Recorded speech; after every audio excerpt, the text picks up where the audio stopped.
Hi, science will set you free. I'm an atheist and I don't believe in God because there is no evidence of his existence. I know why you believe in God. You believe in God because you don't know how things were formed. When you see anything, you say, "Oh, God made that."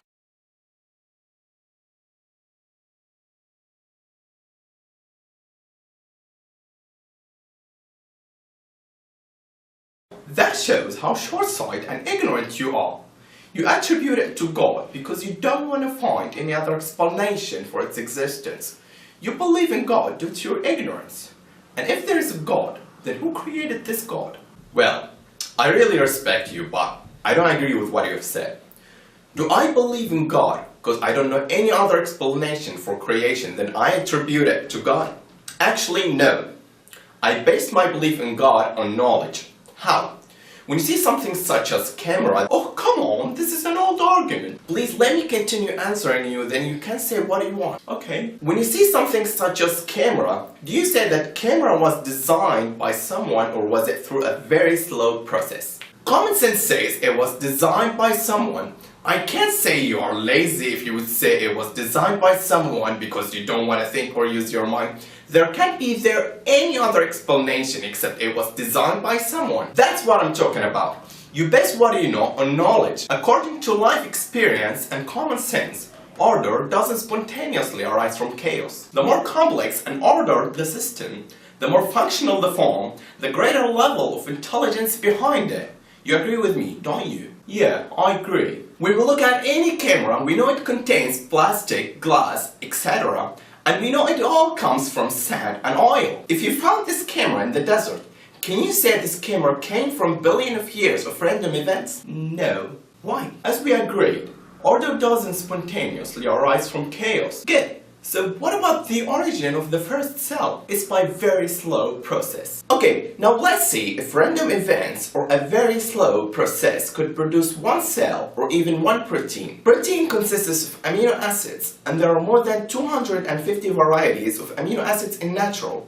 Only 20 are found in the living organisms. The selected amino acids in protein must be left-handed, not right-handed. After the proper amino acids have been selected in the correct amounts, they need to be arranged in a particular sequence for protein to be formed. After arranging in the correct sequence, the selected amino acids must be joined together with a peptide bond. If the process I just told you about doesn't occur, then amino acids won't form a protein.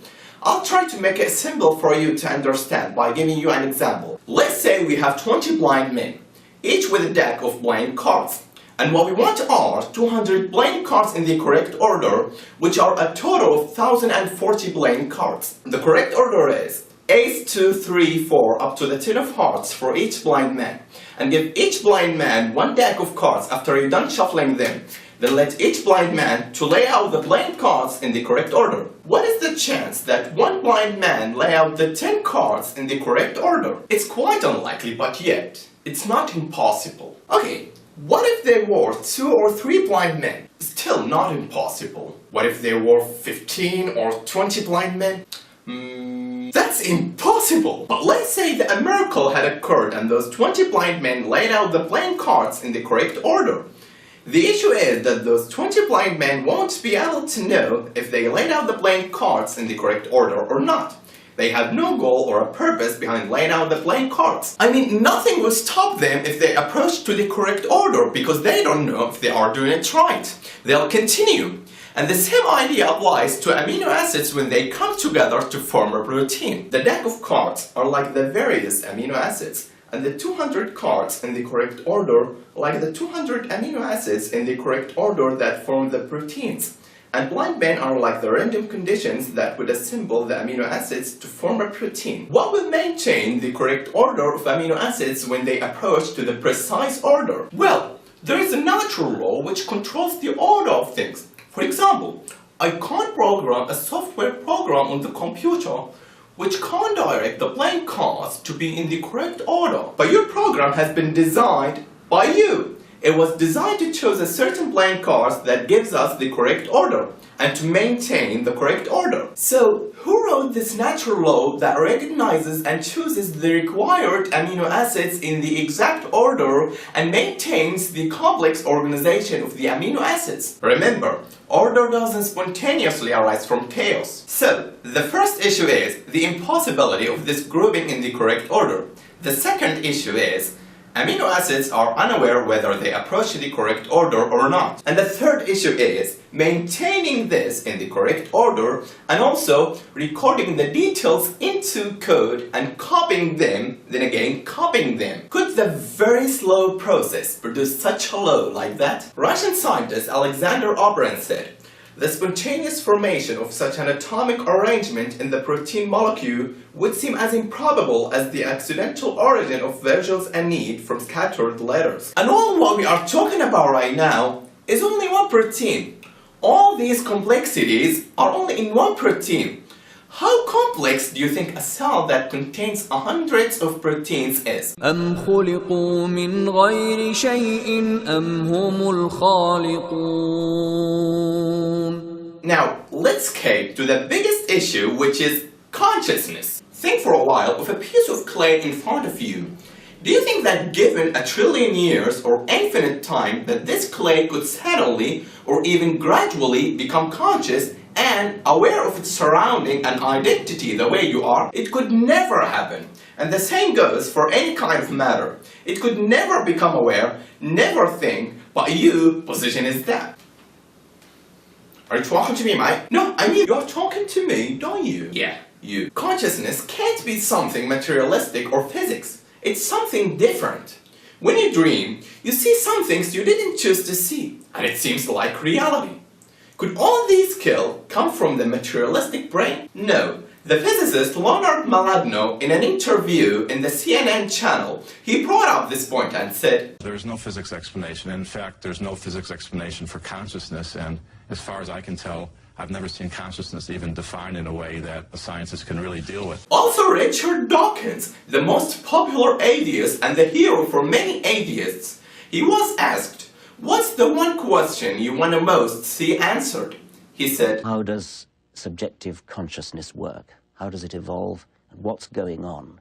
When I have my own private feelings and you have your own private feelings, what happens when I see something red?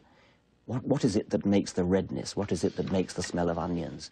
What is it that gives the subjective sensation that I know I have and I suspect you have, but I can never know what's going on inside your head?" Talking of Richard Dawkins, Ben Stein in his documentary Expelled, No Intelligence Allowed, he interviewed Richard Dawkins and he asked him about the possibility of the intelligent design. He answered, "It could come about in the following way. It could be that at some earlier time, somewhere in the universe, a civilization evolved by probably some kind of Darwinian means to a very, very high level of technology and designed a form of life that they seeded onto perhaps this planet. Now, that is a possibility and an intriguing possibility. And I suppose it's possible that you might find evidence for that if you look at the details of biochemistry, molecular biology. You might find a signature of some sort of designer. He said, designer. And that designer could well be a higher intelligence from elsewhere in the universe. Well, but that higher intelligence would itself have had to have come about by some explicable or ultimately explicable process. It couldn't have just jumped into existence spontaneously. That's the point. Yes, Dawkins. This designer is higher intelligence. This designer is nothing like unto him. This designer must be different from his designs. If that design or creation is dependent, the creator must be self-sufficient. And if that creation is finite, the creator must be eternal. And if that creation is confined by space and time, the creator must be free of it. We can see that Dawkins has an issue with the mystery of where did this designer come from. In the other words, who designed the designer or who created God? Well, this is a flawed question in my opinion. Why? Designer has his own attributes and the designs have their own attributes. And you are here mixing and confusing the attributes of the designer with the attributes of the designs. For example, I made this ball. Here, I'm the designer and this ball is the design. My attributes, I feel, think, see and sleep. Ball doesn't have these attributes. You can't claim that ball think or feel.